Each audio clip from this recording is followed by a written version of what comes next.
कामदेव थे, तीर्थंकर थे।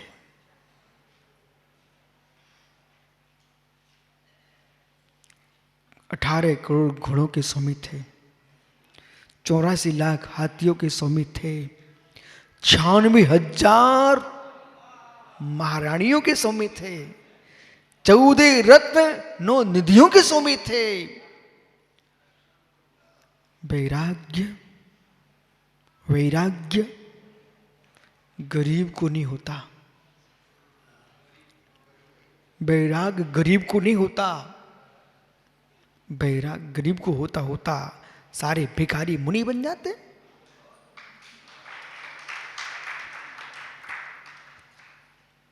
मैं रोज देखता हूं भिखारियों को मांगते, राजू कहांगे आप पंड्या मित्र, एक एक सिक्का मांगते लोग हट्टे कट्टे। देखो आप मधुबन में ही देख लो, सोनागिर की परिक्रमा में हमने देखा, मध्य प्रदेश में, उज्जैन में सुबह से निकलते लोग मांगने के लिए। हे मित्र, गरीब कभी साधु नहीं बनता। धनपति बनते तो, धनपति बनते तो मोदी जी को बन जाना चाहिए था, अभी आज ही बन जाना चाहिए था। इस सुरेश कनकी को बन जाना चाहिए, वो तो मंत्री बैठा बना। धनपति भी नहीं बनते। न गरीब साधु बनता है, न धनपति साधु बनता है। मेरे मित्र, रागी साधु नहीं बनते, वे रागी साधु बनते हैं।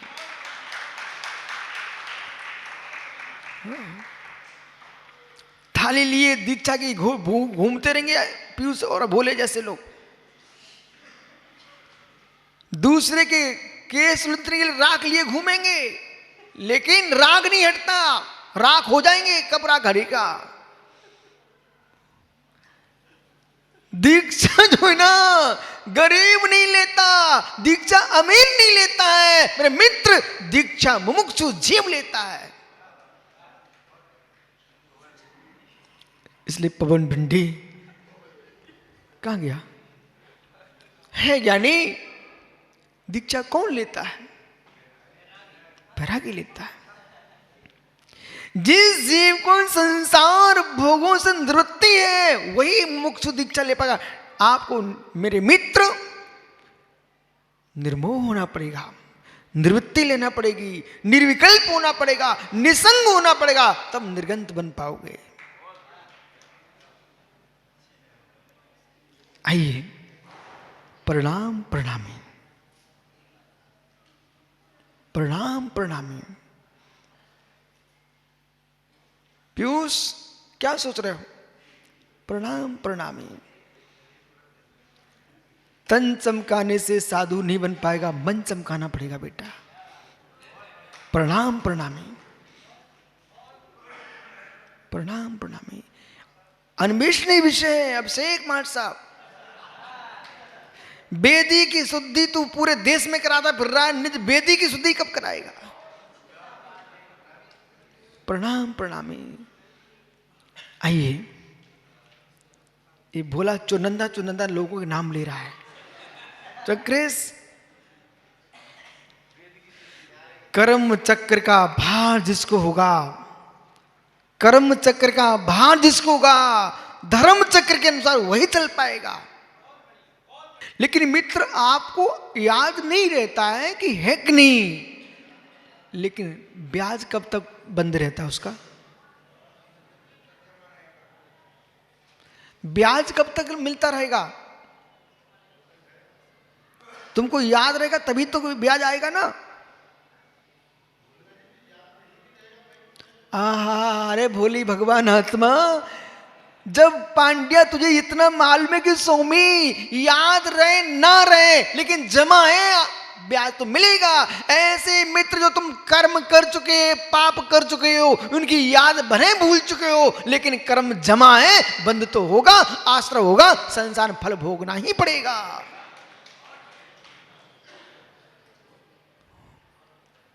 बोले हम तो भूल गए। भूल गए? तुम भूल गए? सर सेठ हुकुमचंद जी इंदौर, आप लोगों ने नाम सुना हो, भारत के प्रसिद्ध व्यापारी सर सेठ हुकुमचंद इंदौर, आरी इंदौर इनकी हो चुकी थी मित्र। बड़े बड़े लोगों को उनको बसाया उन्होंने, इंदौर से, राजस्थान से लोटा डोर लेके आए थे, वो मालवा में माला माल हो गए थे। कौन? सर शेठ हुकुमचंद इंदौर, पीयूष सागर जी। शेठ जी के दिवंगत होने के उपरांत बहुत जायदाद थी, वो सबको मालूम है, उसकी व्याख्या नहीं करना। विदेश में इनका धन जमा था। सेठ जी के दिवंगत होने के उपरांत वहां की बैंक का कागज भारत आया। उनके कुटुंब को भी पता नहीं था। बोले भाई अपना पैसा निकाल लो, तुम्हारे पिताजी ने जमा किया था, तुम भूल गए थे, पर बैंक वाले ईमानदार थे, भूले नहीं। मित्र, हो सकता है जगत की बैंकें भूले, ईमानदार ना भूल जाए, लेकिन कर्म की बैंक कभी भूलती नहीं है, वो तुमको फल दे के ही छोड़ेगी। इसलिए पंडित संभल के जियो। जो तुमने ताली बजाई है ना, इसमें बंद हुआ है, पर तुम्हारी तालियों का जो बंद था वो पुण्यभूत था, और तुम्हारी बात हमने कही तो दूसरे ने ताली बजाई है, वो उपहास यदि था तो उनका बंद दूसरा था। अंतर समझिए, अंतर समझिए। एक व्यक्ति चमर ढोर रहा है और नाच रहा है राजा के सामने, वो भी नाच रहा है, और एक व्यक्ति नाच रहा चमर ढोर रहा भगवान के सामने, वो भी नाच रहा है, पर दोनों के नाचने के बंद में अंतर है। बराबर पीयूष? बराबर है। और तुम जो मुस्कान है ना हार्दिक, इसका बंद भी अलग है। आइए। ओह, घड़ी अंतिम वक्ता के रूप में पधारे थे उपाध्याय विपिन सागर जी। इनका अतीन्द्रिय पने का आनंद था, यानी इनके तो उपदेश को सुनने के लिए कानों को थोड़ा सोचना पड़ता था, लेकिन सुनने वाले समझ भले नहीं रहे, ताली जरूर बजा रहे थे। बढ़िया आलिक का वाचन किया और जोशीली भाषा में वीर रस के साथ अतीन्द्रिय पने का आनंद। तो अतीन्द्रिय जो आनंद है वो दो प्रकार से है। अतीन्द्रिय आनंद दो प्रकार से है। एक योग रूप, एक उपयोग रूप। इसे भी समझिए।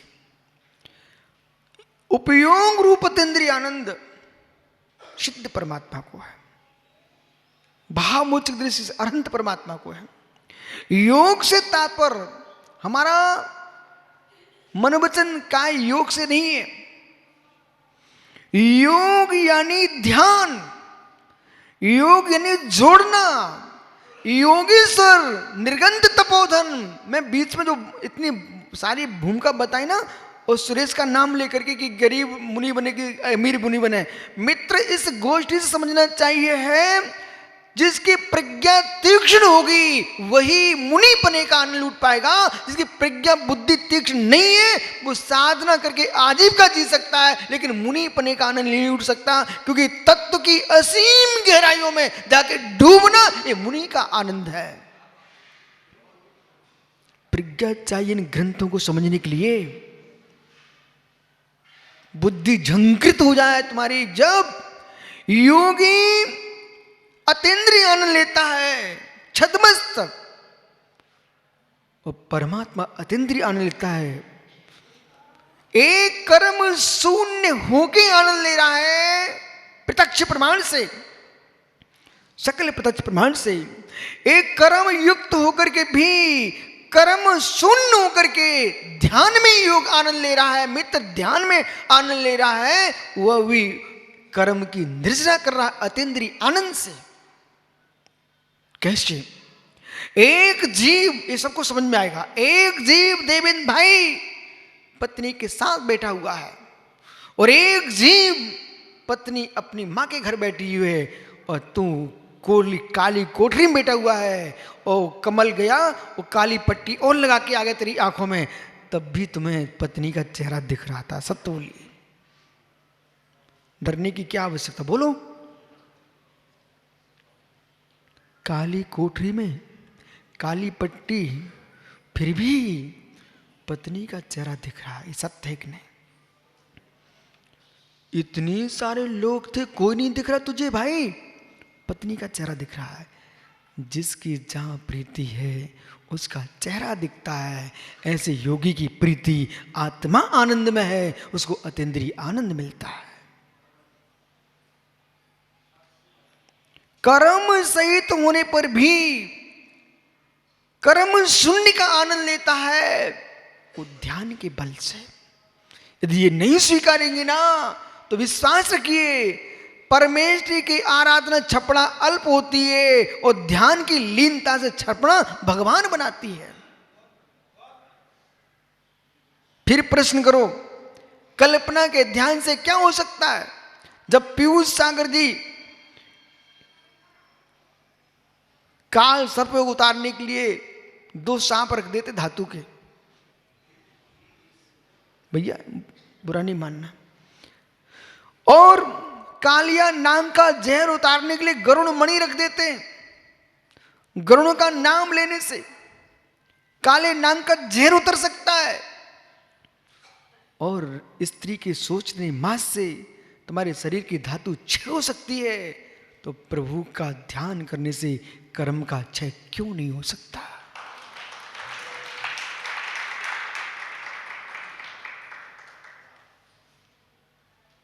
इस सभा में किसी की नाक फूटी क्या कभी?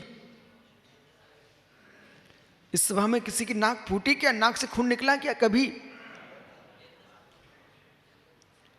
महात्मा हितेंद्र सागर जी, मौसम से और भोजन से नाक कम फूटती है। भीतर की गर्मी मिट जाए तो नाक फूटना बंद हो जाए। जब व्यक्ति तनाव में होता है, गर्मा गर्म होता है, शरीर सहन नहीं कर पाता, नाक से खून बहने लगता है। जब चिंता करने से खून निकल सकता है तो चिंतन करने से कर्म क्यों नहीं निकल सकते? आपका समय हो चुका है, विषय गंभीर थे और आप विश्वास मानो, आप मुझे 24 घंटे भी बिठा ले रहोगे, हम आपको ऐसे सुनाते रहेंगे, मुझे थकान नहीं आती।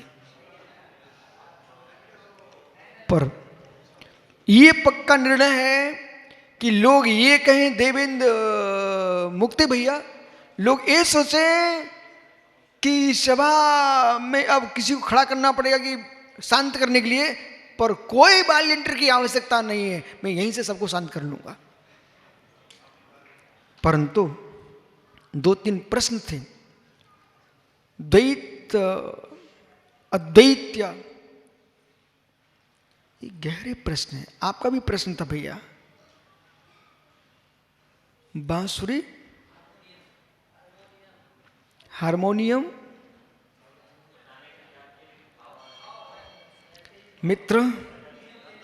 मित्र सुनिए, अभंजन तो विभोगे परिणाम ही बंधो, चाहे भोग भोगो ना भोगो, परिणाम से बंद होगा। इसका मतलब ये नहीं है कि बंद होगा तो भोग ही लो। परिणाम करोगे तो अतिचार व्यतिक्रम अतिक्रम होगा, भोग में लीन हो जाए तो अनाचार हो जाएगा। परिणाम हुए हैं तो आपका मित्र आत्मनिंदा होगी, और भोग भोगने बैठ गए तो लोक निंदा हो जाएगी। परंतु बंद से नहीं बचोगे। इसके लिए आगम कहता है, हे मित्र, भाव विरदोद विरदो दो उदर्शन सुगई हुई विषय डमन लोलो धरियप्पो तन मन हत्थे। ये तुम्हारा कमल काल। आप सोचता है गेट क्यों बंद किए रहते हो आप?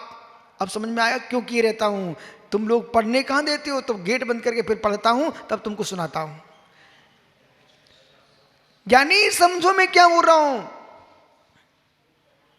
वो पीयूष सागर जब आप पधारते तभी मैं खोलता हूं। मुझे सब पता रहता कौन कौन खड़े हैं, मंत्री संतरी सब खड़े, लेकिन मैं उपेक्षा कर देता हूं। इसलिए इनकी अपेक्षा करूंगा तो मेरे ज्ञान की उपेक्षा हो जाएगी। क्षमा करना आप लोग, 4 महीने हमने तुम्हारे लिए गेट नहीं खोले इसलिए। लेकिन विषय रमण, जो विषय रूपी हाथी मन हत्थी है, विषय रूपी उद्यान में रमण कर रहा है, इसको रोक के रखिए। भाव वृद्धो ही वृद्धो, भाव वृत्ति की वृत्ति है, द्रव्य वृत्ति की सुगति नहीं होती है। शेष आगे विचार करेंगे। आज का संचालन मंगलाचरण रवि भैया, उन्होंने मंगलाचरण किया, और संचालन पीयूष सागर जी ने बड़ा सभा को उपकृत किया कि वहाँ से आकर के यहाँ तक श्रेष्ठ संचालन किया। इसी प्रकार से आप संचालन करते रहना और ये गोष्ठियाँ चलती रहें। आज यहाँ तो मित्र मेरा विचार क्या है, कभी गोमटेश में हो श्रवण संगोष्ठी, तो कभी पुष्पगिरी में हो, तो कभी श्रेयांश गिरी में हो, और जितनी गिरी उदय हैं सब में मेरे मित्र मूर्ति ना रह जाएं, इन मूर्तियों की गोष्ठियां भी हों। जब ऐसा होगा ना, तो हमारे विद्वान लोग अभी आए थे, कह रहे थे महाराज जी हमारी आवश्यकता नहीं पड़ेगी क्या? हमने नहीं पंडित जी, आपके स्थान पर आवश्यकता है, श्रवणों के स्थान पर आवश्यकता है। श्रवण संगोष्ठी होने से एक नवीन धारा बह रही है, जिसके माध्यम से हर साधु के हाथ में देखो ना प्रकृष्ट देशना दिखाई दे, प्रवचन सार दिख रहा है। ये मेरे मित्र ऐसा निमित्त उठाना पड़ता है तो उपादान अपने आप जागृत होने लगते हैं। और आपके संचालक जी बहुत अच्छा आपने समय पर काम किया, और संयोजक जी तो हैं ही, वे तो मुस्कुरा रहे हैं। मुस्कुराहट पता नहीं खुशी इनको तत्व की है कि प्रशंसा की है, वो उनका विषय है। लेकिन बेटा तत्व की अनुभूति लेते रहना, और ये मुस्कुराहट जीवन में कहीं समाप्त करना मत। मुस्कुराता मुस्कुराता आदमी समत्व सागरी समाधि को प्राप्त कर लेता है। कभी मुस्कुराहट बंद नहीं होना चाहिए। अज्ञानता में क्लेश है, ज्ञान में आनंद है, यही मोक्ष मार्ग है। आत्मा स्वभावम परिभाव भिन्नम, आत्मा स्वभावम परिभाव। आत्मा का स्वभाव परिवर्तन ब्रह्मवीर स्वामी की।